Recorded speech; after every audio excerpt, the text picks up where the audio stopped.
பேர் ஸ்டீஃபன் பாபு. நான் ஹோம்லேண்ட் டெக்ஸ்டைல்ஸுங்கிற ஒரு ஏற்றுமதி நிறுவனம் நடத்தி வந்துட்டுருக்கோம். இந்த லாஸ்ட் 3 இயர்ஸ்க்கு முன்னாடி பார்த்தீங்கன்னா லாஸ்ட் 3 மந்த்ஸ்க்கு முன்னாடி பார்த்தீங்கன்னா எங்களுக்கு ஹாங்காங்கில் ஒரு ஃபேர் நடந்துச்சு. அந்த ஃபேரில் வந்து கரூர்லேருந்து ஒரு 25 பேர் கலந்துக்கிட்டோம்.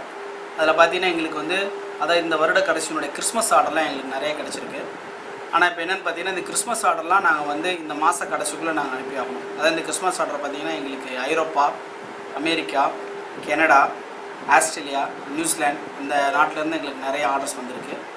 இப்போ இந்த ஆர்டர்லாம் நாங்கள் பார்த்தீங்கன்னா இந்த மந்த் எண்டுக்குள்ளே நாங்கள் கண்டிப்பாக கம்ப்ளீட் பண்ணி ஆகணும். ஏன்னா அவங்க சேல்ஸுக்கு வந்து அவங்களுக்கு செப்டம்பர்லேருந்து அக்டோபர், நவம்பர், டிசம்பர் அந்த சேல்ஸுக்கு போய் ஆகணும்.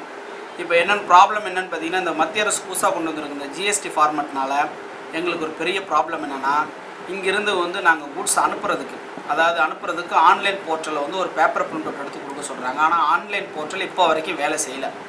இது வேலை செய்யாதனால இப்போ இங்கே இருக்கிற குட்ஸை வந்து எங்களால் அனுப்ப முடியல. இது வந்து இன்னும் நீடிக்கும் அப்படின்னு சொல்கிறாங்க. இந்த ஆன்லைன் போர்ட்டல் எப்போ வேலை செய்யுதோ அப்போ தான் கண்டிப்பாக நாங்கள் இங்கேருந்து குட்ஸை மூவ் பண்ண முடியும். இல்லைன்னா எங்களுக்கு காலதாமதங்கள் ரொம்ப அதிகமாச்சுன்னா இந்த ஆர்டரையே வந்து இறக்குமதியாளர் வந்து கேன்சல் பண்ணக்கூடிய சூழ்நிலை ஏற்படும்.